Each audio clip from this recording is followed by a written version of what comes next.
নমস্কার, নমস্কার। আইসা পড়লাম একটা নতুন রান্না নিয়া, চিতল মাছের কালিয়া। তো চিতল মাছগুলাকে ভালো কইরা ধুইয়া, লবণ, হলুদ দিয়া, কড়াইয়ে তেল দিয়া, তেলটাকে সুন্দর করে গরম হইতে দিতে লাগবো। তেলটা যখন সেই রকম গরম হয়ে যাবে, তারপরে এর মধ্যে চিতল মাছগুলাকে ছেড়ে দিতে লাগবে।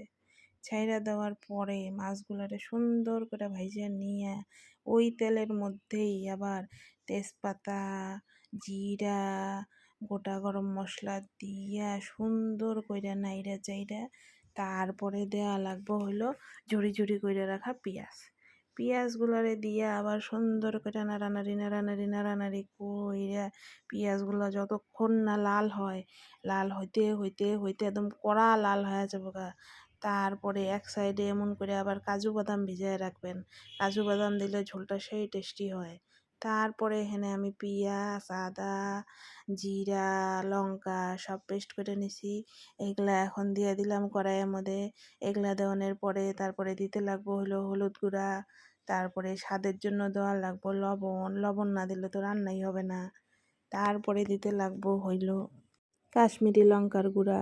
তো এগুলা দিয়া সুন্দর করে নাইড়া চাইড়া কষাইতেই থাকবেন কষাইতেই থাকবেন কষাইতে কষাইতে তারপরে দিয়ে দিলাম এখানে কাজু বাদাম বাটা। আহা কি সুন্দর রং হয়েছে, এখনই দেয়া লোভ লাগতেছে।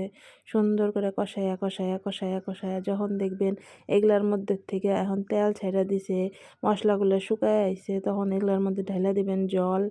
জল দেওয়ার পরে জলটারে সুন্দর করে ফুটতে দিবেন। ফোটানোর পরে তারপরে মাছগুলো এটার মধ্যে ছেড়ে দিবেন।